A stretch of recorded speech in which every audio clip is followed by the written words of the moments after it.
समन्ता चक्रवालेषु अत्रा गच्छन्तु देवता सद्धम्मं मुनिराजस्य सुनन्तो सग्ग मोक्खदं धम्मसवන කාලෝ අයං භදන්තා ධම්මසවන කාලෝ අයං භදන්තා ධම්මසවන කාලෝ අයං භදන්තා නමෝ තස්ස භගවතෝ අරහතෝ සම්මා සම්බුද්දස්ස නමෝ තස්ස භගවතෝ අරහතෝ සම්මා සම්බුද්දස්ස නමෝ තස්ස භගවතෝ අරහතෝ සම්මා සම්බුද්දස්ස අනමතග්ගෝ යං භික්ඛවේ සංසාරෝ පුබ්බා කෝටින පඤ්ඤායති තී සද්ධර්ම ශ්‍රවණාබිලාෂී ගුණබර වාසනාවන්ත පින්වත්නි භාග්‍යවත් බුදුරජාණන් වහන්සේ නමක් ලෝකෙට පහළ වුණාට පස්සේ මීට පෙර කවරම දාකවත් අපිට හිතන්නවත් බැරි පරාසයක් ඇතුලේ විහිදිච්ච විශාල පණිවිඩයක් ලෝකෙට එළිපෙහෙළි වෙනවා. ඒ තමයි බුදු කෙනෙකුගේ බුද්ධත්වයෙන් කෙනෙකුට ලබන්න පුළුවන් මේ විශාලම භාග්‍ය. දැන් බුදු කෙනෙක් බුද්ධත්වයට පත් වෙනවා කියන කාරණාව ලේසි පහසු කාරණාවකුත් නෙමෙයිනේ. උන්වහන්සේ පාරමිතා පුරාගෙන එන කාලය දැන් අපි ගත්තාම ඔබට මතක ඇති අනිවාර්යෙන්ම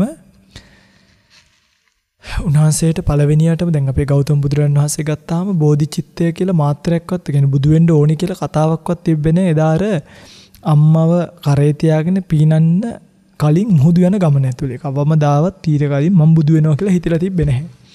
එදා තමයි පළවෙනි වතාවට අම්මව මේ සාගරෙන් එතර කරාට පස්සේ අම්මා තමයි මේ පළවෙනි ආශිර්වාදය දෙන්නේ. මොකද අම්මා කෙනෙක් කියන්නේ ලෝකේ දන්න කෙනෙක් සාමාන්‍යයෙන්. ඒතර උන්හා ඒ කාලේ හිටිය මිනිස්සුන්ට තිබ්බේ ප්‍රඥාවත් එක්ක ලෞතුරු බුදු කෙනෙක් ගැන මේ අම්මා ඒකාන්තයෙන්ම දැනගෙන හිටියා වෙන්නත් පුළුවන්. ඒ මොකද ඔය වේදය වගේ තැන්වලදී විශේෂම බුද්ධ ශාසන නැති බොහෝ කාලවල වල වේදය වගේ තැන් තමයි වේදේ වගේ සබ්ජෙක්ට් එකක් තමයි එකක් නෙමෙයි අත්තටම වේදය ඇතුලේ සබ්ජෙක්ට් රසක්. තාරකා විද්‍යාවද අරකද මේකද ඕක ඇතුලේ තියෙනවා එකක් මහා පුරුෂ ලක්ෂණ විද්‍යාව කියලා වේදයේ තියෙනවා. ඒතර මහා පුරුෂ ලක්ෂණ විද්‍යාවේදී කියනවා මහා පුරුෂ ලක්ෂණ 32කින් සමන්වාගත යම් කෙනෙක් ආවොත් එක්ක ඔයා ඒකාන්තයෙන් චක්‍රවර්ති රජ වෙනවා කියලා. නැත්තම් ලෞතුරු බුදු වෙනවා කියලා. ඕක ලෝකෙට හඳුන්වලා දෙන්නේ කවුද කියලා එතකොට අහයි ඔය මහා පුරුෂ ලක්ෂණ විද්‍යාව ලෝකෙට එලිපෙහෙලි කරන්නෙම දෙවිවරු විසින්. ඇයි? කවදා හරි දවසක බෝධිසත්වයන් වහන්සේ නමක් ලෝකෙට ඉපදුනාට පස්සේ මිනිස්සුන්ට ඒක අඳුරගන්න පහසු වෙන්න මහා පුරුෂ ලක්ෂණ විද්‍යාව ලෝකෙට එලිපෙහෙලි කරන්නේ දෙවිවරු විසින්. දෙවිවරු පින්වත්නි ලෞතුරු බුදු කෙනෙක්ට අප්‍රමාණ උදව් කරනවා. දෙවිවරු අප්‍රමාණ උදව් කරනවා. දැන් ඔබට මතකයි නම් එදාර අම්මව කරේ තියාගෙන පින්න නෙලයි මුහුද කෙටි කරලා දුන්නානේ නේ. මුහුද අකුලලා දුන්නා. ඉක්මනට ළඟා වෙන්න පුළුවන් වෙන්න. ඉතින් එදා ඉඳන් හැමදාමත් සංසාරේ පාරමිතා පුරද්දී පාරමිතා පිරිලද දැන් සස ජාතකයේදී ජීවිතය දන් දෙන්න දෙවි කෙනෙක් උදව් කරනවා. දහම්සොඬ ජාතකයේදී ධර්මයේ වෙනුවෙන් පරමත්ත පාරමිතාව පුරන්නේ දෙවි කෙනෙක් තමයි යක්ෂ වේශයක් මවාගෙන යටට ඇවිල්ලා කටට පයින්න කියන්නේ. ඊළඟට අපි දන්න වෙසන්තරාත්ම භාවය ගත්තොත් මද්රී දේවියව ඉල්ලන්නේ ඉන්නේ දෙවි කෙනෙක්. ඒ විතරක් නෙමෙයි ඔය ජාලී ක්‍රිෂ්ට ජිනාව අරගෙන යද්දී මේ අරයි යන්න දුන්නේ නැහැ දෙවිවරු විසින්. දෙවිවරු මොකද කරන්නේ? දරුවෝ දෙන්නව කොහොම හරි තමන්ගේ පියාගේ රාජ්‍යයටම යාපහු යවන්නේ. ඉතින් හිම දෙවිවරු හරිම උපකාරයි. අර ආපු ජූතක බමුණටත් පාර වරද්දවල කැලේට එව්වෙම දෙවිවරු. අනේ පාරමිතා පුරන්න උපකාර කරනවා. ඉතින් මේ වගේ මහපුරුෂ ලක්ෂණ විද්‍යාවත් ලෝකෙට එලිපෙහෙලි කරන්නේ දෙවිවරු. එනිසා ඔවුන් අතර කතාවක් තිබ්බා යම් දිනක කවුරු හරි කෙනෙක් ලෞතුරු බුද්ධත්වයට පත් වෙනවා නම් ඔහුට මේ වැනි මහා පුරුෂ ලක්ෂණ තියෙන්න ඕනේ කියලා. ඒක නේදාර නම් තැබීමේ උලලට ආවනේ මේ තවුසෝ 108ක්. ආවට පස්සේ මේ ඔක්කොම කිව්වනේ ශරීර ලක්ෂණ බලලා අනිවාර්යෙන් මෙයා චක්‍රවර්ති රජ වෙනවා හැබැයි එක්කෙනෙක් කොණ්ඩඤ්ඤ බමුණා විතරක් කිව්වා නෑ මේ මෙයාට තියෙන චක්‍රවර්ති රජ වෙන එකක් නෙමෙයි. ලෞතර බුදු වෙන එක. ඇයි ඒක කිව්වේ කොහොමද? අහනවා අනිත් 107 දෙනාම අහනවා. ඔයා මේ වයසින් බාලම කෙනා. අරගොල්ලෝ ඇඟිලි දෙකක් ඉස්සුවා. මෙයා එකයි ඉස්සුවේ. අන්නේ එකයි තියෙන කතා එකයි. ලෞතර බුදු වෙනවා විතර. ඇයි ඔයා එහෙම කිව්වේ කියලා ඇහුවා. අහනකොට කිව්වා චක්‍රවර්ති රජ කෙනෙක්ගේ වාමාර්ථව තමයි ඌර්ණ රෝම ධාතුව කරකෙන්නේ. ලෞතර බුද්ධත්වයට පත් වෙන බෝධිසත්වෙක් මහා පුරුෂ ලක්ෂණ ලැබුවාම දක්ෂිනාවර්තව කරකිනවා ඌර්ණ රෝම ධාතුව. ඒක දැක්ක කොණ්ඩඤ්ඤ තාපසය. එදා තමයි ඔය කොණ්ඩඤ්ඤ තාපසය වෙන කෙනෙකුත් නෙමෙයි. අපේ ගෞතම සම්මා සම්බුද්ධ ශාසනයේ අඤ්ඤා කොණ්ඩඤ්ඤ නමින් මහරහතන් වහන්සේ නමක් බවට පත් වුණොත් උන්වහන්සේ. මොකද අබිනිෂ්ක්‍රමණය කරාට පස්සේ දැන් තිබ්බනේ මම මනාවකයක් කිව්වයි කියලා මේ අනිවාර්යෙන් මම මගේ දෑසින්ම දැක්ක යා බුදු වෙනවා. ඒ නිසා උපස්ථාන කරන්න ඕනේ කියලා තමයි පස්වග මහණුන් ගියේ. අතහැරිය දුෂ්කර ක්‍රියාව අතහරිනකොට ඒ වෙලාවේ පස්වග මහණුන් හිතාගෙන හිටියා වෙනත්නම් ක්‍රමයක් නැහැ. දුෂ්කර ක්‍රියාවෙන් තමයි නිවන් දකින්න පුළුවන්. මේ අන්න සිද්ධාර්ථ ඒක අතහැරියා කියන්නේ සිද්ධාර්ථ බුදු වීම අතහැරියා කියලා. ඒකයි අතහැරලා දාලා ගියේ. හැබැයි පළවෙනියටම ඇවිල්ලා බණ කියනකොටත් බලන්නකෝ කවුද පළවෙනියට මාර්ගඵල අවබෝධ කරේ. කියන්නේ යන්තම් හරි විශ්වාසයක් එළවගෙන බණ ටික ඇහුවේ කොණ්ඩඤ්ඤ විතරයි. ඒ මහා පුරුෂ ලක්ෂණ දැකලා තිබ්බ නිසා. ඒකට අම්මට මම මේ කියාගෙන එදා අම්මට මේ මහා පුරුෂ ලක්ෂණ විද්‍යාව ගැන යම් තරමක හෝ ඥානයක් තියෙන්නේ නැති මගේ පුතේ ඔබ මාව මේ සාගරෙන් එතර කරේ යම්සේද කවදා හරි දවසක ලෝක සත්‍යයවත් අසංකීය ගණන් සත්‍යයවත් මේ සංසාර සාගරෙන් මේ විදියට මෙතර කරන්න කියලා ආශිර්වාද කරා. එදා තමයි පළවෙනි බෝධිචිත්තය බෝසතාණන් වහන්සේ නමකට ආවේ. එදා ආපු එන්න පටන් ගත්තු පිම්ම තමයි අද ධම්මවිජය ස්වාමීන් වහන්සේ නමක් බණ කියන්නේත් මේ පිංගුතුල බණහන්නේ. තේරුණාද මේ බොහොම ඊයේ පෙරේදා මේ පිංගුත්. මේක ඇවිල්ලා බොහොම කාලයකට එහා කතාවක්. පිටකන්දි කියාගෙන ආපු ටික ඉතුරු ටිකක් කියන්නම්. එදා එහෙම හිතුණාට පස්සේ උන්වහන්සේ පාරමිතා පුරන්නයි කියලා සංසාරයට බැහැලා දීපංකර බුදුරජාණන් වහන්සේගේ පාමුලට ඇවිල්ලා නියත විවරණය ගද්දි දීපංකර බුද්ධ පාමුල වැටෙන පිංගුතුලා දන්නවා. මේ ඒක නිසා මම මේ කතාව වැඩි දුරටත් කියන්න යන්නේ නැහැ. දීපංකර බුදුරජාණන් වහන්සේගේ බුද්ධ පාමුල වැටිලා මගේ ශාරීරික බුදුරජාණන් වහන්සේට පූජා වේවා සිරිපතුල් වල නම් මඩ නතවර වේවා මාගේ පිට පාවඩයක්ව බුදුරජාණන් වහන්සේ ප්‍රමුඛ මහරහතන් වහන්සේලා මගේ පිට උඩින් වඩිත්වා කියලා හිටියා. මේ වෙලාව දීපංකර බුදුරජාණන් වහන්සේ බලනවා කවුද මේ මගේ ළඟ වැටෙලා ඉන්න පින්වන්තයා කියලා. ඔන්න දකින්නකොට දකින්නවා තවත් සාරා සංකේ කල්පලක්ෂයකට එහා පැත්තේ ගෞතම නමින් සම්මා සම්බුද්ධත්වයට පත් වෙන්නේ සුද්ධෝදන රජතුමාට දාව මහා මායාවට දාව ලෝකෙට උප්පත්තිය ලැබලා මහා ප්‍රජාපතියගේ සුළු මව් සෙවණෙහි ඇසුරෙහි වර්ධනීය වෙමින් අවුරුදු 29 නබනිෂ්ක්‍රමණය කරලා එතෙක් යශෝදරා වැනි මහා භාර්යාවක් ලැබලා සංසාර ජීවිතේ පාරමී පුරන්න උදව් කරපෝ රාහුලගේ උත්පත්තිය දවසේ අබනිෂ්ක්‍රමණය කරලා සය අවුරුද්දක් දුෂ්කර ක්‍රියා කරලා තමන්ගේ 35 වෙනි වියේදී ජයශ්‍රී විජයශ්‍රී මහා බෝධිපාමුල දස මරසෙන් පරදවලා ලෞතුරු සම්මා සම්බුද්ධත්වයට පත් වෙනවා කියලා පින්වත්නි එදා නියත විවරණය දුන්නේ. ඒ නියත විවරණය ලබන්න බෝසතාණන් වහන්සේ විසින් යම් ක්වොලිෆිකේෂන්ස් අපි ඒවට කියන්නේ සුදුසුකම් ටිකක් සපුරලා තිබ්බා. මොනවද ඒ සුදුසුකම්? අන්න ඒක තමයි මෙතන වටින්නේ. ඒ සුදුසුකම් තමයි පින්වත්නි. ඒ සාරා සංකේය කල්පලක්ෂයට අමතරව 16 අසංකේයකුත් කල්පලක්ෂයක් උන්වහන්සේ වෙන වෙනම පාරමී පුරලා තිබ්බා. අසංකේය ගණන් දැන් මේවා කියනකොට මේ දැන් කල්ප ගාන කියනවා ලක්ෂයක් කියනවා අසංකේය කියලා එකක් ඇහෙනවා මොනවද මේ කියලා සමහරක්කට පිංගුතුලට මේව කොච්චර කිව්වත් මිනිසුන්ට තේරෙන්නේ නැහැ ඇත්තටම. එන හරියට මේක ගන්නෙ නෑ ඔළුවට. ඉතින් නිකන් අහගන්න මේ කතාව. කල්පයක් කියන්නේ කොච්චරක්ද? නිකමට මේ කල්පයක් කියන එක සිහිපත් කරන්නම් දැන් අපි හිතමුකෝ කෙනෙක් යොදුනක් උස යොදුනක් පළල ටැංකියක් හදනවා. ටැංකියක් කියන්නේ ඔය අපි දැන් ඔය වතුර ටැංකිය වගේ මේක උස යොදුනයි දිග යොදුනයි පළල යොදුනයි. යොදුනක් කියන්නේ 70ක්ම 16ක්. ඒක නිකන් පිංගුතුලා හිතන්න දැන් අපි ලීටර් 10 ටැංකියක් ගත්තාම කොච්චර පොඩ්ඩයිද 70ක් තියා මීටර දෙකක්වත් උස නැහැ 3ක්වත් උස නැහැ. 70ක්ම 16ක් උසයි 70ක්ම 16ක් පළලයි 70ක්ම 16ක් දිගයි. මේකට පුරවනවා අබ. අබ කියන්නේ මේ ගම්බිරිස් වලටත් වඩා චූටි හරිම පුංචි අබ කියන්නේ හරි අර කස යට වගේනේ. ඒ වගේ හරිම පුංචි. පුරවලා තියෙන්නේ දැන් මං හිතන්නේ ඕක පුරවන්නත් අපිට සෑහෙන ටිපර් ගේන්න වෙනවා මේ අබ පුරවන්න හැතැම්ම 16ක ටැංකිය. කවුරු හරි කෙනෙක් පුරවනවා. පුරවලා අර 70ක්ම 16ක් උස 70ක්ම 16ක් දිග 70ක්ම 16ක් පළල මේ ගබඩාවට අබ පුරවලා කෙනෙක් අවුරුදු 100කට එක අබෑටයක් ඕකෙන් බිමට දානවා. අවුරුදු 100කට එක අබෑටයයි. දැන් හිතන්න අපේ ජීවිතවල අපේ ජෙනරේෂන් එකටම පුළුවන් එක අබෑටය යයින් කරන්න ඕකේ. කවදාකාරී ඔය අබ ටික ඉවර වෙයිද? අවුරුදු 100කට එක අබෑටයයි. කවදාකාරී ඔය ටැංකිය අබ නෑ කියන්න දවසක් එයිද කියලා අහනවා. ස්වාමීනි, එහෙම දවසක් එයි.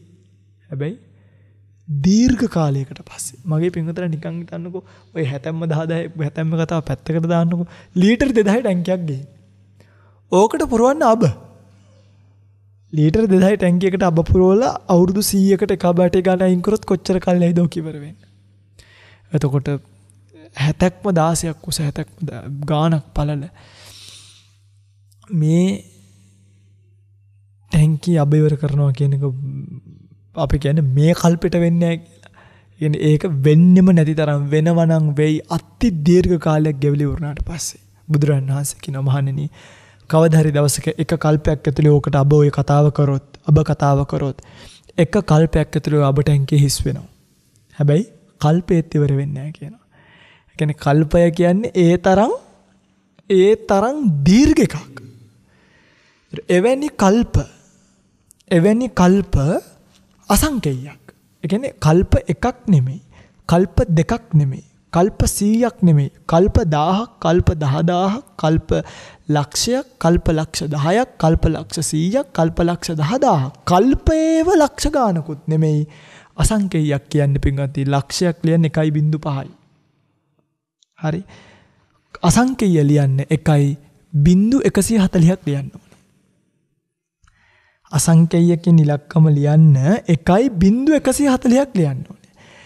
කල්පයේ ඒව අසංකේය ගණන්. ඔන්න දැන් තේරුම් ගන්න.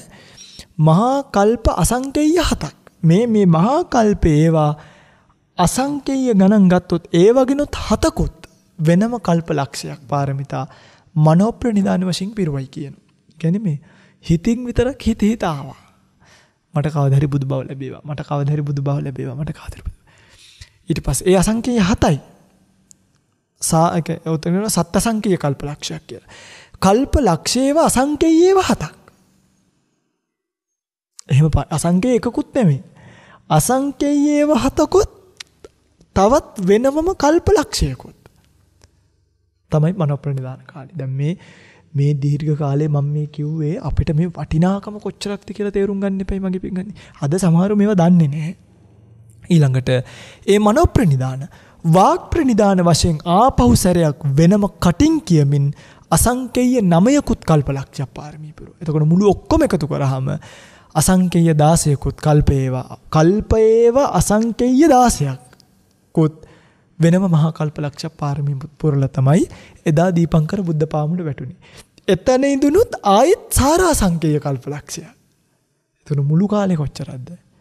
20 අසංකේය කල්ප ලක්ෂ පාරමී පුරවා. 20 අසංකේය කල්ප ලක්ෂ පාරමී පුරලා තමයි ලෞතර බුද්ධත්වයට පත් වුනේ.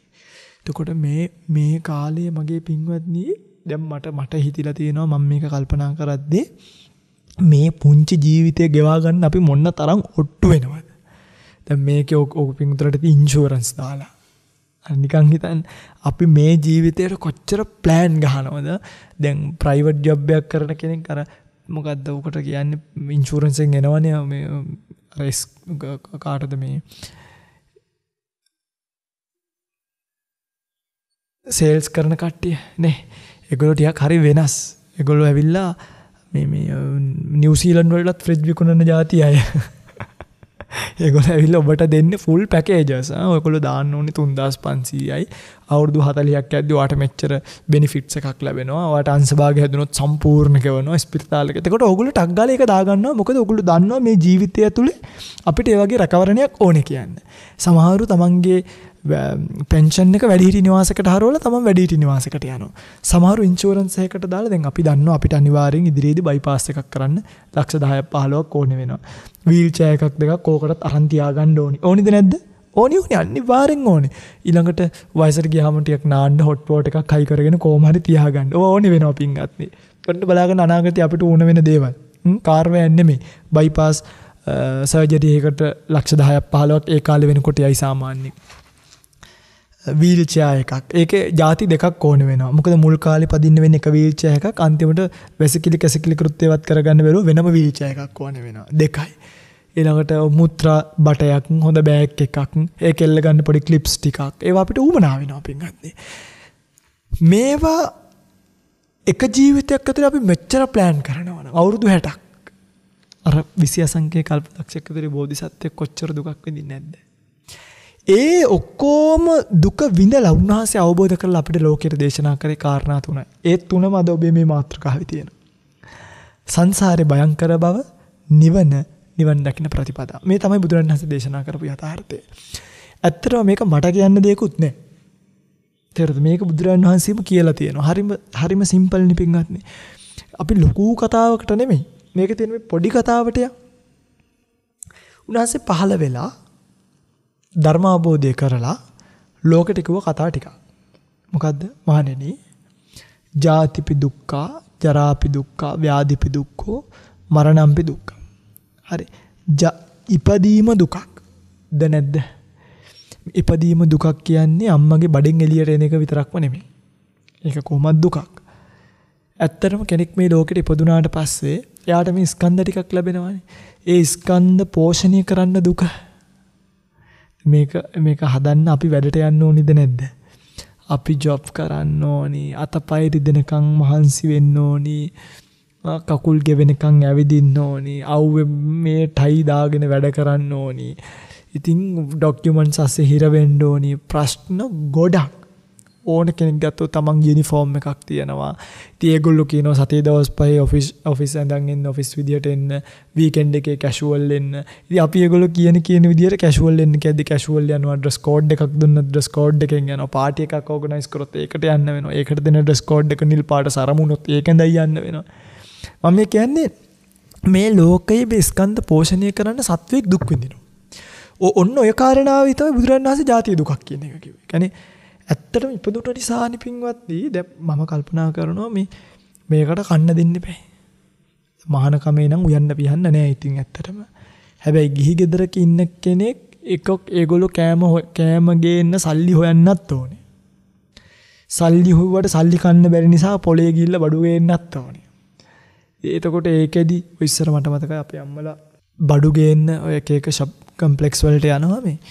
ඒවට ගියාම ඒගොල්ලෝ හැමතිස්සෙම එහෙම තමයි කොයි කවුරුත් ගියාම එහෙමයිද අර බඩු ගන්නවා කීයක් ගන්නවද මාසෙට අවශ්‍ය කරන බඩු ටික ගේනවා හාල් ටික ගා ගන්නවා මාසෙට ගෑස් ටික ගන්නවා මාසෙට පැකට්ස් ටික ගන්නවා අවශ්‍ය කරන මොනවා හරි තියෙන දේවල් ඒ ඔක්කොම අරගෙන තමන් එක මාසයකට මේ දේවල් පැක් කරගන්නවා. ඉතින් ඒව ගෙනල්ලා ඒව නිකන් කන්නත් බෑ. ඒව උයන්න අම්මෙක් විඳින දුක. නේ මේ ඇත්තයි මේ කණ්ඩ ඕනේ නැහැ කියලා හිතනවා අම්මලා ඒ විඳින දුක දැක්කහම. දෙයියනේ 7ට විතර කණ්ඩ 4 විතර ඉඳන් නැගිටිනවනේ පොල් ගානවා ඉස්සර හිරමණයක් තියෙනවා අර මෙහෙම ගාන එකක් ආව ඉඳගෙන ඒක බැරිම තැන මෙහෙම අතින් ගාන එකක් ආවනේ. ඕවා මේ ගාන එක ලේසි නෑ පින්ගනි. මමත් ගාලා තියෙනවා අපේ අම්මට පොල් දාන. ඒතර අර එක කරකවනකොට 4 දෙනවනේ. පොල් බෑයක් දෙකක් ගානවා කියන එක ලේසි පහසු. ඒතර අහිංසක අම්ම කෙනෙක් කොච්චර පොල් ගාලක්ද කියලා හිතන්නේ. නිකමට. එතකොට ඕවා අර වම්බටු කපන්න ඕනි, කොළ සුද්ධ කරන්න ඕනි, ඒවත් තෝරන්න ඕනි. කැරට් සුද්ධ කරන්න ඕනි, පතෝල කපන්න ඕනි. අයිය අප්පච්චි යාල් මැත්තන්ගේ ඔලු කඩන්නයි අරවයි මේවයි නේ. ප්‍රශ්න ගොඩක් ගෙදරු වෙනවා කියන එක. දැන් ඒ ස්කන්ධ පෝෂණය කිරීම කියන දුක ආවේ මොකක් නිසාද? අපි ස්කන්ධ ටිකක් විදියට මේ ලෝකෙට ඉපදිච්ච නිසා. ඉතින් මේක දුකක්. ජාතිපි දුක්ඛ. ඉපදීමම දුකක්. මේ දැක්ක ඊපෙරේදාර ලස්සන මේ කතාවක් කියලා තියෙනවා ළමයි. එයාගෙන් අහනවා මේ දැන් උඹට වැරදිලාද තියෙන්නේ මේ වැඩේ? මනුස්ස ජීවිතේ වැරදිලාද කියලා. එයා ෆේල් කට්ටිය හිතුවේ එයා ෆේල් කෙනෙක් කියලා. එයාගේ ෆීල්ඩ් එකේ එයා ෆේල් කෙනෙක් කියලා. දැන් ඔබට මේක වැරදිලාද තියෙන්නේ. මෙයා කියනවා මට නෙමෙයි ඉපදුන හැමෝටම වැඩේ වැරදිලාම තමයි ඉපදෙන්නේ. ආයි අමුතුවෙන් වර්ධින්න දෙයක් අපිට අමුතුවෙන් මොනවා වර්ධින්නද? අපිට වැඩේ වැරදිලාම ඉපදිලා තියෙන්නේ. ඒ වැරදිච්ච එක ඇතුලේ අපි එක එක්කෙනා එක එක මට්ටමට ෆේල් වෙනවා පාස් වෙනවා ඒක වෙනම කතාවක්. හැබැයි අපි ඔක්කොටම වැඩේ වැරදුනා ඉපදීමත් එක්ක. එනිසා ජාතිප දුක්ඛ කිව්වා. ඊළඟට ඉපදීම ඉපදිලා කොහොම හරි කන්න බොන්න දුන්නා කියලා හිතන්නකො. ජරාපි දුක්ඛෝ. කොච්චර කන්න බොන්න දැන් අපි කන්න බොන්න දෙන්නේ මෙයාව පරිස්සම් කරගන්නද මෙයාව වයසට යවන්නද? නිකන් හිතන්න ওই පිංගුතුල්ල යමක් කෑමට ගද්දී හොයනවද නැද්ද මේවා කවුත් සීනි හැදෙයිද දන්නේ නැහැ. මේවට හයි ෂුගර්ද දන්නේ නැහැ, ලෝ ෂුගර්ද දන්නේ නැහැ, කොලෙස්ටරෝල් වැඩි වෙයිද දන්නේ නැහැ, ප්‍රෙෂර් වැඩි වෙයිද දන්නේ. අපි හොයනවද නැද්ද? අනිවාර්ය තෙල් වැඩිපුර කෑමක් කනකොට අපිට මතක් වෙනවා මේවා වැඩි නම් කන්න හොඳ නැහැ කියලා.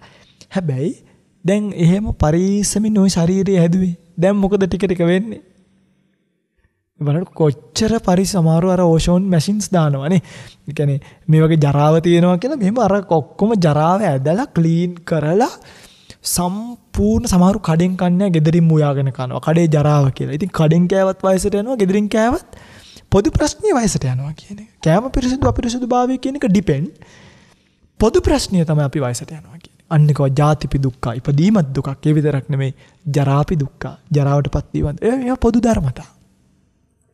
තවත් කියනවා ව්‍යාධිපි දුක්ඛ. මහණෙනි ඒ විතරක් නෙමෙයි. ඕගොල්ලෝ නිකන් නොමිලේ වයසට ගිහිල්ලා මැරෙනවත් නෙමෙයි. ඕගොල්ලන්ට යන අතරතුර මේ ජීවිතය ඇතුලේ කොච්චර දුක් විඳින්න වෙනවද? ඉතින් මේ ඇත්තටම ලෙඩ රෝග කියන එක අපේ පින්වන්ත තාත්තේ මේ ඒක අපිට මෙතන ඉඳන් ඉමේජින් කරන්න බෑ. ඇත්තටම ඔබට හොඳම කර්මස්ථානිය තමයි යන්න හොස්පිටල් එකකට. කියන්නේ අපිට මේ වැඩේ වෙනකම් අපි කවදාවත් හිතන්නේ නැහැ අපිටත් ඕකක් වෙයි කියලා. නිකමට කැන්සර් හොස්පිටල් යන්න. නිකමට ඔය IDH එක පැත්තට ගිහිල්ලා බලන්න. නිකමට මුල් ඒරියාවේ හොස්පිටල් එකට ගිහිල්ලා බලන්න. පිස්සු වැඩි. මේ හොඳට හිටපු ළමයි. හොඳට හිටිය මිනිස්සු එක පාටම සීදි විනාසා ගන්නවා. හොඳට හිටපු මිනිස්සු එක පාටම පිස්සු හැදෙන. පින්ගන්නේ මේ බොරුවට රංගපාන නෙමෙයි ඇත්තටම පිස්සු. දැන් මේක මට හිතා ගන්නත් බෑ කොහොමද මෙච්චර මානසික පීඩනයක් ඇවිල්ලා මේක කන්වර්ට් වෙන්නේ කොතනද කියලා. ඇත්තටම හොඳට හිටිය මිනිස්සුන්ට හොඳටම පිස්සු හැදෙනවා. එයාලගේ ට්‍රැක් එක අවුට් වෙන එක පාටම එළියට පයින්නවා. ඉතින් මේකට ඔබට දැන් මෙතන ඉන්න ඔබට කීයටවත් හිතෙන්නේ නැතුව ඇති ඔබට මේ වෙනකොට කැන්සර් එකක් එහෙම නැත්තම් මට කැන්සර් එකක් හැදෙයි කියලා. නිකමට හිතන්නකෝ මේ හිතනවද කියලා. ඉතින් අපිට කොච්චර සෙල්ෆ් කොන්ෆිඩන්ස් එකක් තියෙනවද මට එහෙම වෙන්නේ නැහැ. මම දන්නවනේ මං කවුද කියලා. හැබැයි මේ හැදුනට පස්සේ තමයි මිනිස්සු ඔක්කොම තමන්ගේ රිසව් ගියේකට වැටෙන්නේ. අනිත් පින්වත්නි ලෙඩ දුක් කියන එක හැදෙනවා නොහැදෙනවා කියන එක විශ්වාස කරන්න පුළුවන්කම. දැන් සමහරුන්ට මේ කාලේ කොවිඩ් තියෙනවානේ. සමහරු නිකන් මේ වෙනකන් කොවිඩ් හැදිච්ච නැති අය. හරිද? අපිට හැදිලත් නෑ තාම. මේ තාම හැදිලා නැහැ හැදෙන්නට. හැදිච්ච නැති අයලා නිකන් ඒගොල්ලෝ අර එක අපිට නම් හැදිලා හොඳ වෙලත් ඇති. ඔහොම කියන්නේද සමහරු. නිකන් ඒගොල්ලෝ හිතන්නේ නිකන් මට එක ගානක් නැහැ. හැබැයි හැදෙන්න ඕනේ බලන්න මොකද වෙන්නේ කියලා. එහෙම හැදිලා හොඳ වෙන අයත් ඇති. ඉතින් පින්ගන්නේ ඔවා මහා අර බාල ප්‍රාථමික විදියට හිතද්දි තමයි ඔවා වෙන්නේ. ඇත්තටම පපුවේ හිලක් තියෙනවා නම් අක්මාව දැන් දියවිගෙන යනවා නම් දැන් ඔයගොල්ලෝ අහලා තියෙන්නේ පින්වතුනි සිරෝසිස් කියන එක දන්නව? සිරෝසිස් හැදෙන්නේ බිව්වහම කියලානේ. සිරෝසිස් එකක් තියෙනවා නන් ඇල්කොහොල් එකක්. දැන් පින්තුලා දන්නව ඇති මේ සබ්ජෙක්ට් එක ගැන මේ බීපු අයට විතරක් නෙමෙයි සිරෝසිස් හැදෙන්නේ. නන් ඇල්කොහොල් සිරෝසිස් එකකුත් තියෙනවා. එතකොට දැන් කාටද කියන්නේ? බීලා හැදෙනව නොබිව්වහමත් හැදෙනවා. අර බීලා මරණ නොබීලා මරණ කියලා තමයි දැන් කියන්නේ. මේ එතකොට සීනි කන්න ඕනේද සුගර් හැදෙන්නේ? පින්වත්නි ඔබ දන්නවද සමහරු අධික සීනි පරිහරණය කරනවා සුගර් හැදෙන්නේ. සමහරු රතුබත් කාලා හරිම පරිස්සමෙන් ජීවත් වෙලා හැබැයි වයසට ඇද්දි සුගර් හැදෙනවා. මේවා මේ කර්මයත් එක්ක බැඳිච්ච අපි කීයටවත් හිතන්න හොඳ නෑ අපිට මේවා නොහැදී කියලා. පින්වත්නි මතක තියාගන්න සුගර් ලෙවල් එක තප්පර ගානකදී වැඩි වුණොත් ආයි බස්ස ගන්න බෑ. පුළුවන්ද? ඒක අර ලිමිට් එකේ තියනකම් තියනවා. ඒ ලිමිට් එක පැන්නොත් කොයි වෙලේ හරි ඒකයි නවත්තන්න බෑ. ප්‍රෙෂර් ලෙවල් එක කොයි වෙලේ ඩ්‍රොප් වෙයිද කියලා කියන්න පුළුවන් කමක් නැහැ. වැඩිපුර නිදි මැරුවොත් ටික ප්‍රෙෂර් ඩ්‍රොප් වෙලා ගිහලා මම මේ කියාගෙන යන්නේ සංසාර දුක ගැන නම් කියන්නේ එමටයි. මම අවශ්‍ය ටික කියන්නම්. මේක තේරුම් ගන්න ඕනි පරාසය. ඉතින් ඒ නිසා අපි අනිවාර්යෙන් අපිට ලෙඩක් දුකක් හැදෙනකම් අපිට මේක අරමුණු වෙන්නේ නැති වුණාට පිංගුතුනි මතක තියාගන්න අපි ලෙඩවීම ස්වභාව කරගෙන ඉන්න අය. අපි ලෙඩවීම කොයි වෙලේ ඇත්තටම මේ මම දැන් ওই කාර් එකේ මෙහෙට බනට වඩිනකොට මං හැමදාමත් පොඩි සංසලට කියලා එන්නේ ආයෙත් මට ආයෙත් එන්න බැරි වුණොත්. ඔකනේ ඇත්ත. මොකද මගේ ලොකු තාත්තා කෙනෙක් හැප්පුණා. ඔය අපේ ගෙදර ඉඳලා කොළඹ ඉඳලා අනුරාධපුර යන ගමන් කුරුණෑගල පැත්තේදී එයා මෙහෙම ලොරිය ගන්නකොට ඔය මං හැමදාම කියන ඇන්ටනා කතාව. එයා මෙහෙම ලොරිය වංගුව ගන්නකොට යාට නිින්ද ගියා තප්පර ගානක්. නිින්ද ගිහිල්ලා කෙලින්ම ගිහලා ඉස්සරහා තිබ්බ ලයිට් කණුවක වැදුනේ. මම හොස්පිටල් එකට කුරුණෑගල යනකොට ලොකු තාත්තව බලන්න එයාගේ කකුලට අර ඔය දැන් අපේ ගෙවල් උඩ ගහලා තියෙන ඇන්ටනා ආන් මේ වගේ ඇන්ටනා එකක් පිංගුතුල විශ්වාස කරගෙන මෙහෙම කකුල මැද්දෙන් හිල් කරන. මෙහෙන් දාපු කූරේ එහා පැත්තෙන් කකුල ඇවිල්ලා මෙහෙම. ඉතින් මම බැලුවා දැන් මේක ගලවන්නේ කොහොමද දෙයියනේ. හොඳ වෙනවනේ මේක හොඳ වුණාම ගලව. අන්තිමට කකුල කැපුවා. ඉතින් මට ඕක හැමදාම වෙනකොට මතක් වෙනවා. මොකද වාහනේ ඩ්‍රයිව් කරන්නේ මම නෙමෙයිනේ. මම ඩ්‍රයිව් කරනවා නම් මම යන්තම් හරි විශ්වාසකින් එනවා. ඩ්‍රයිව් කරන්නේ වෙනම කෙනෙක්. ඒතර එයාට කොයි මොහොතක පිංගුතුලා දන්නවද හැප්පෙන්න එක තප්පරය යවෙන්න ඕනේ. මේ එක තප්පරයක් මෙහෙම කරලා වැහිලා මෙහෙම කරලා ඇරෙනකොට සමහරකට උඩ විසික් වෙලා ඉන්න පුළුවන්. එමෙ හැප්පිලා ඇතිනේ ඔය පිංගුතුලා කවර. වාහනේ යන ගමන් එක තප්පරයක් වින් ස්ක්‍රීන් එකෙන් මෙහෙම කරලා කැසට් එක දිහාට හැයි වින් ස්ක්‍රීන් එකට දැම්මොත් ඒත් හැප්පෙනවා. පියවදාවත් මට එළියට එනකොට මතක් වෙනවා කොයි වෙලේ හරි ඇක්සිඩන්ට් එකක් වුණොත් අර බැලුන්ස් ඇවිල්ලා මූණ ඉතින් යන්තම් හොයාගන්න පුළුවන් වෙන ඉතුරු වෙයි. හැබැයි ඉතින් යටින් හරියට ෂොට් එකක් කඩාගෙන ආවොත් මොකද රැයට එන්නේ ටිපර් අපි එන්නේ රැයට උදේ බණ තියෙනකොට පාන්දර පිටත් වෙන්නේ හින් 12ට එකට රැයට එන්නේ ලොකු ටිපර් ඒවා එනවා උපරිම හයියෙන් පාරේ තෙල් බවුසර් අරව මේවා එන්නේ ඉතින් ඒ වගේ එක වැදුනොත් අර වාහන පපඩම් කෑලි වගේනේ ඔයා මෙහෙන හයියට හදපු වාහනක් නෙමෙයිනේ ඒගොල්ලෝ ඕව හදලා තියෙන්නේ අපි වගේ මේ හાર્ඩ් යූස් කරන්න නෙමෙයි කඩේට ගිහිල්ලා වඩු ටිකක් අරගෙන එන්න. ලංකාවේ තමයි ඔයෙන් රේස් පදින්න ගන්න. ඉතින් කොයි වෙලේ මග මැරෙයිද දන්නේ මේ ව්‍යාධිය කියන එක මට කියන්න ඕනේ මෙච්චරයි. කොතන කොයි වෙලේයිද කියලා කියන්න පුළුවන් කමක් නැහැ. ඉතින් බුදුරණන් වහන්සේ සිහිපත් කළා මේ ජීවිතයේ ස්වභාවය ඕකයි. ඔබ ජීවත් වෙන. ඒ විතරක් නෙමෙයි ඔබට තියෙන තව කතන්දරයකුත්.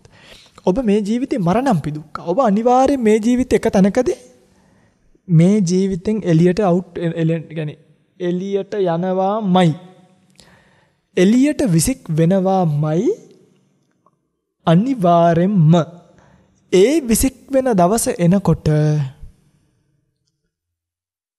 ඔබ සංසාරෙන් ඈතර වෙච්ච කෙනෙක් බවට පත් නොවිලා හිටියොත් මෙන්න බුදුරජාණන් වහන්සේ කතාව නොවිලා හිටියොත් සංසාරජී දැන් මේ බුද්ධෝත්පාද කාලේ නිසා ආයිත් ඔබ ගිහිල්ලා වැටෙන්නේ මේ වගේම ජීවිතයකට එතනින් ආයිත් මේ වගේම එකක් ආයිත් මේ වගේ හැමදාමත් ලෙඩ වෙවි හැමදාමත් දුක් විඳ හැමදාමත් පීඩා විඳ හැමදාමත් මේ කට්ට කකා ඉන්න වෙනවා මිසක් ඊළඟ කතාව යන්න දැන් කොතනකදී හරි තිරිසන්නාත්ම භාවයක් ලැබුවොත් പ്രേතාත්ම භාවයක් ලැබුවොත් අපායක ආත්ම භාවයක් ලැබුවොත් ඒ ලැබීම් ඇතුලේ මගේ රත්තරන් පින්වත්නි කොයි සාදුකක් විඳින්න වෙනවද කියන එක බුදුරජාණන් වහන්සේ අපිට අනන්ත ප්‍රමාණ උපමා වලින් සිහිපත් කරලා තියෙනවා. ඉතින් මේ වගේ භයංකර සසරක් අපිට යන්න තියෙනවා. ඉතින් ඇත්තටම වෙන්නේ මම නම් මේ සංසාර ජීවිතෙන් ඈතර වෙන්න තීරණය කළේම කියන්නේ මේ තීරණය ගන්න හේතුව මේ ඉපදි මෙරි යන සංසාර ගමන කිසිම අර්ථයක් නැහැ නේ. ඒ කියන්නේ ස්ථීර නවාතනක් නැත්තම් හම්බ වෙන හැමෝම අපිට මග දාලා යන්න වෙනවනම් නෝනලා මහත්තුරු යාළුවෝ හිත මිත්‍රාදී ඔක්කොම සංසාරේ අතාරින්නම වෙනවා නම් ඒ අතාරින්නම වෙන සංසාර ජීවිතේ මේ తాවකාලික ජීවිතේ බඳවා ගැනීම කුමටද ඒ බඳවා ගත්තාම විඳින්න තියෙන දුක බලන්නකෝ දැන් ඒද වැඩට යන්නයි හම්බ කරන්නයි ඒතර මං ඇයි එහෙම දුක් විඳින්නේ ඒ තීරණයේ මත මට ගන්න තියෙන හොඳම ඔප්ෂන් එක තමයි සංසාරය කියන එක නවත්තන එකනේ සංසාරෙන් නවත්තන තැන අන්න බුදුරජාණන් වහන්සේ පෙන්වුව නිවන කියලා. නිවන කියන්නේ මේ ඉපදි මෙරි යන ස්කන්ධ. කියන්නේ දැන් ඔබට මේ ස්කන්ධ පහක් මෙහෙම ලැබිලානේ. ඕක මරුණාම ආයි උපදිනවා කියන්නේ ආයි ওই ස්කන්ධ පහ වෙන තැනක වෙන විදියකට හට ගන්නවා කියන්නේ. කියන්නේ ඕකම නෙමෙයි. ඕකේ පරම්පරාවක් හට ගන්නවා. එතකොට ඔබ නොසිඳී පවතින ස්කන්ධ පරම්පරාව. නිර්වාණයදී වෙන්නේ ඔබ මේ ජීවිතේ මරුණට පස්සේ ඔය හිත තවත් තැනකට බැහැගන්නේ නැහැ පළවෙනි පාරට. කොයිවත් බැහැගන්නේ නැහැ. රූපය පින්වත්නි තියෙන තරමක් කොහොම තියලා ඍතුජ රූප ටික දිරලි වරුණාට පස්සේ සම්පූර්ණ නිරුද්ධ වෙලා යනවා. ආයි ඔබේ ඔය ස්කන්ධ වලින් කිසිම කවර ආකාරයක ස්කන්ධයක්වත් සංසාරයට යන්නේ නැහැ. දැන් ජාති දුක තියෙනවද? නෑ. ඇයි කෝ ස්කන්ධ? ස්කන්ධ නැහැ පෝෂි. දැන් එතකොට ජරා දුක තියෙනවද? ව්‍යාධි දුක තියෙනවද? මරණ දුක මුකුත් නැහැ. මේක හරි සනීපයිනේ.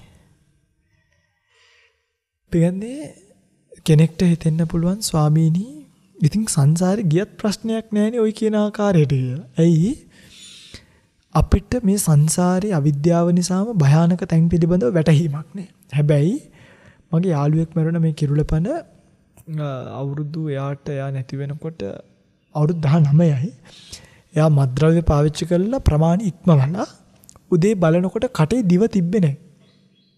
දිව ගිලිලා තිබ්බේ. වෙන්නේ ඔබ නිකන් හිතන්න මේ ළමයාට රැය දිව ගෙලෙද්දි කොච්චර වේදනාවක් එන්නේ නැද්ද කියලා. ඒක යාම දන්නවා මිසක් අපිට මේ වේදනාව කවදාවත්ම කියන්නේ දැන් අපිට මෙහෙම උගුරේ අමාරුවක් තියෙනවා නම් මම කියන්නේ කොමකක් හරි අපි වචන ප්‍රකාශ කරද්දී අපිට යම් වේදනාවක් දැන් ඒක ඕගලන්ට ෆීල් වෙනවද? නෑනේ ඒක දැනෙන්නේ තුවාලේ තරම දන්නේ ලෙඩා කියලා කියනවනේ. ඒ වගේ ඒ ආත්ම භාවවලදී තමයි ඒ පීඩාව දැනෙන්නේ. පිටින් ඇත්තටම පිළිකාවක් කියන එක ලේසි පාසු කතාවක් නෙමෙයි. දැන් ඕගොල්ලෝ කැමතිද කෝච්චි එකට පයින්න. හැබැයි ඔබ දන්නවද ඔබට හදිසියවත් පිළිකාවක් හැදුනොත් ඒ පිළිකාවේ වේදනාව දරා ගන්න බැරි වුණොත් සමහරක් වෙලට ඔබේ ඊළඟ තීරණය මොකක් වෙන්න පුළුවන්ද? සමහරක් වෙලට කෝච්චි එකට පැනීම වෙන්න පුළුවන්. මේ පිළිකා පීඩාවෙන් දුක් විඳිනවට වඩා නහයින් බට දාගෙන කටින් බට දාගෙන වඩා පහසුයි කියලා හිතෙන්න පුළුවන් රේල් පාරට පයින්. එහෙම හිතෙන්න පුළුවන්. වතුරකට පැන්නාම කොච්චර අමාරුද දන්නවද?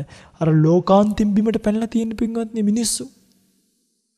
ත්‍රි මිනිස්සුන්ට කොච්චර දරා ගන්න බැරි පීඩාවක් එනවද තමන්ගේ ජීවිතේ නැති කරගන්න තරම්. මේ හැම එකක්ම සංසාරික මොහොත ඉවරයි. ඒ තමයි නිර්වාණය කියන්නේ. ඒ නිර්වාණයට යන්නේ කොහොමද? යන ප්‍රතිපදාව. අන්න ඒකයි වඩා වැදගත්. දැන් මේ කියන කතාවස් මිනිස්සු යම් මට්ටමකින් දන්නවා. හැබැයි නිර්වාණගාමී ප්‍රතිපදාව තමයි මිනිස්සු දන්නේ නැත්තේ. නිවනට යන්නේ කොහොමද? වෙන කොහොමවත් නෙමෙයි. ඔය මං කියපු සංසාර දුකම නැවත මෙනෙහි කරයි. ඔය මං දැන් කිව්වනේ යම් සංසාර දුකක්. ඔය සංසාර දුකම නැවත මානසිකාර්ය කරද්දි මානසිකාර්ය වෙද්දී ඔබට එනවා සිහියක්. මොකද්ද? සංසාරය පිළිබඳව සිහිය. ඒකට කියනවා සතිය කියලා. සති සංසාරය පිළිබඳව සිහියක් එනවා. ඒ සංසාරය පිළිබඳව සිහියාවට පස්සේ ඔබට එනවා මේ ඝෝරතර සසරෙන් මා මිදිය යුතුයි කියලා ඥානයක්. ඒකට කියන්නේ ඥානයක් කියලා. දැන් පළවෙනියටම සිහිය ඉපදුණා. මොකද්ද සිහිය? මේ නිර්ර්ථක ජීවිතයක් නිර්ර්ථක සසරක් කියලා. හැබැයි සතියෙන් විතරක් මිදෙන්න ඕන කියලා හිතන්නේ. සතිය උග්‍ර තැනට ආවට පස්සේ හිතනවා ඥානයක් පහළ වෙනවා මා විසින් මේ ඝෝරතර සසරෙන් මිදිය යුතුයි කියලා. ඥානය.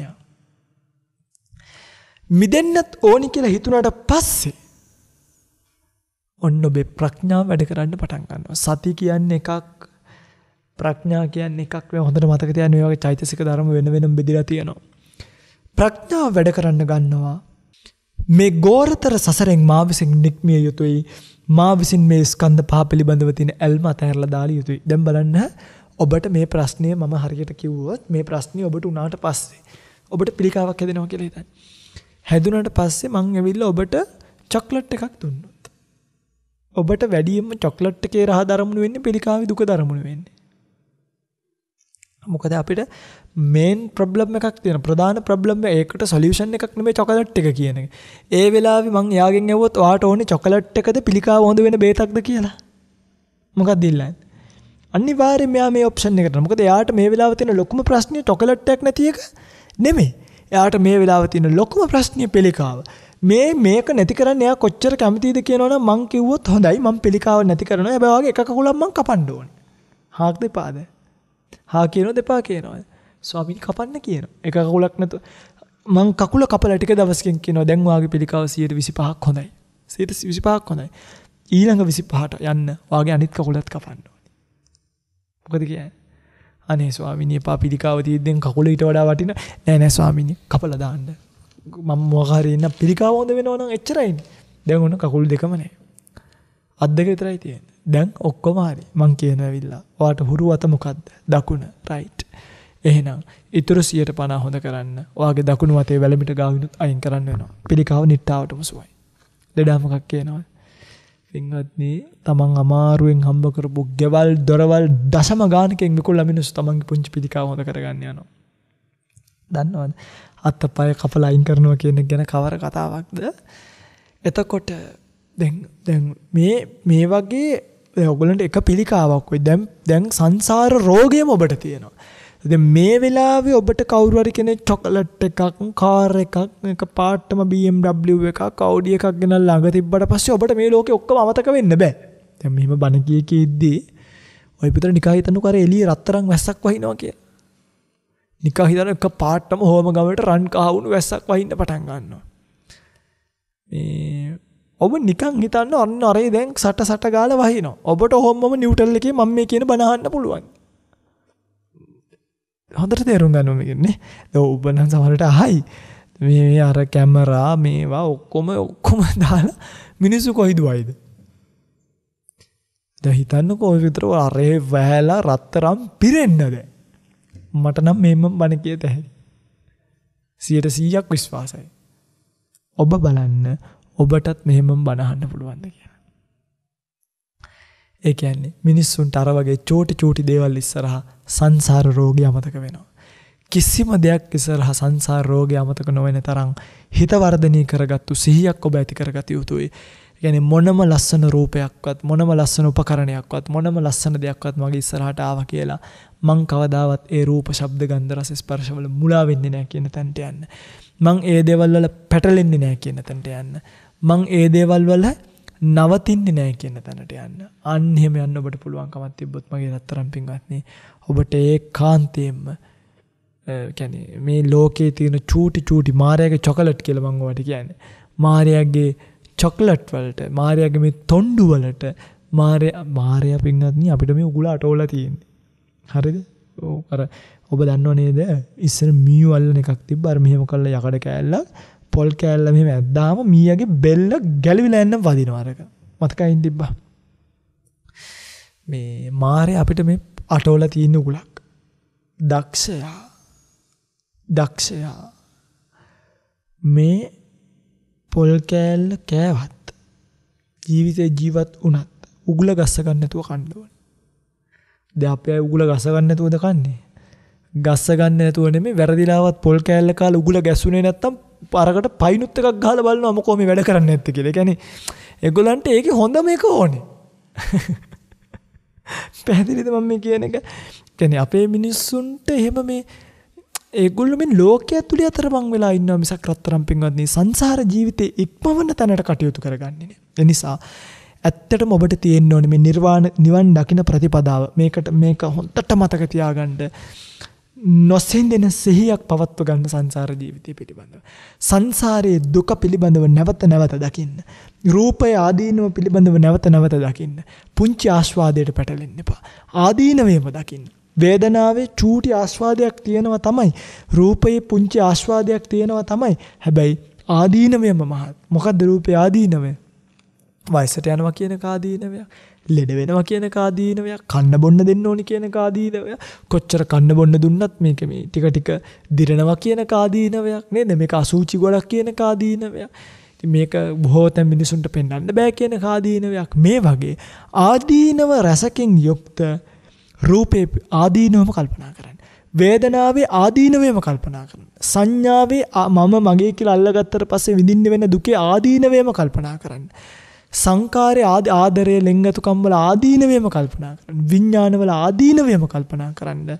ස්කන්ධ පහේම ආදීනව කල්පනා කරන ඔබට කල්පනා වෙනවනේ දැන් මම මේ කියද්දි. කල්පනා කරන ඔබට ආස්වාදේ පැටලෙන්නේ නැතුව ආදීනවේ හිත පිහිටවා ගත්තොත් කෙලින්ම ඊළඟට ඔබ වැටෙන්නේ නිස්සරණය කියන තැනට.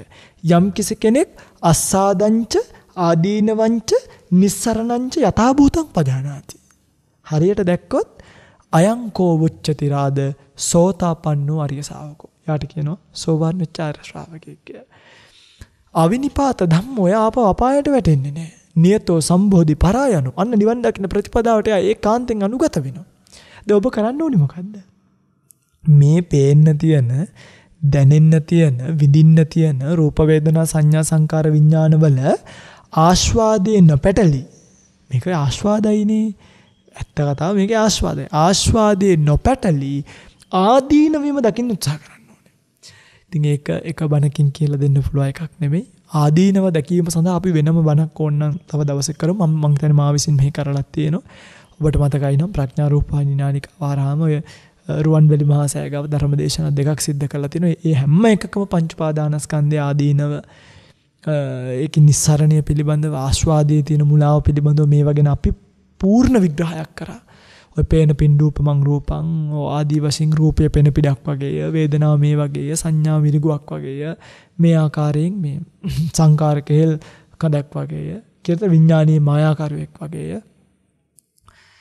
වේදනාව දිය බුලක් වගේ මේ ආකාරයෙන් ස්කන්ධ පහේම ආදීනෝ පිළිබඳව අපි විතාම විස්තර සහිත දේශනාවන් කරලා තියෙනවා. ඒවා හොයලා නිර්වාණගාමී ප්‍රතිපදාව නම් ආදීනව දැක නිස්සරණ හිත පිහිටවා ගැනීමයි කියලා කල්පනා කරමින් සංසාර ජීවිතයෙන් මේ ගෝරතර භයානක සසරෙන් ඈතර වෙන්නට, සසරේ භයංකර බව කියන්නේ ජාතියෙන් වෙලිච්ච, ජරාවෙන් වෙලිච්ච, දුකින් වෙලිච්ච, මරණයෙන් වෙලිච්ච, නැවත නැවත ඉපදීම ස්වභාව කරගෙන පවතින මේ භයානක සංසාර ජීවිතෙන් ඈතර වෙනවා කියන එක. පිටින් ඔබට මේක කරන්න අනිවාර්යෙන් පුළුවන්. ඔබ මේකට උත්සාහ කරන්න. ඔබ මේකට උත්සාහ කළොත් නොබෝ කාලයක් ඇතුළතම මේ සංසාර ජීවිතය ඉක්මවනවා කියන එක ඔබට කරගන්න පුළුවන්කමක් ලැබෙයි. ඉතින් ඒ බව සිහිපත් කරමින් අදට මේ ධර්ම දේශනාව මෙතනින් අවසන් කරනවා. දෙවියන් පින් අනුමෝදන් කරමින් ධර්ම දේශනාවේ කටයුතු අවසන් කරමු.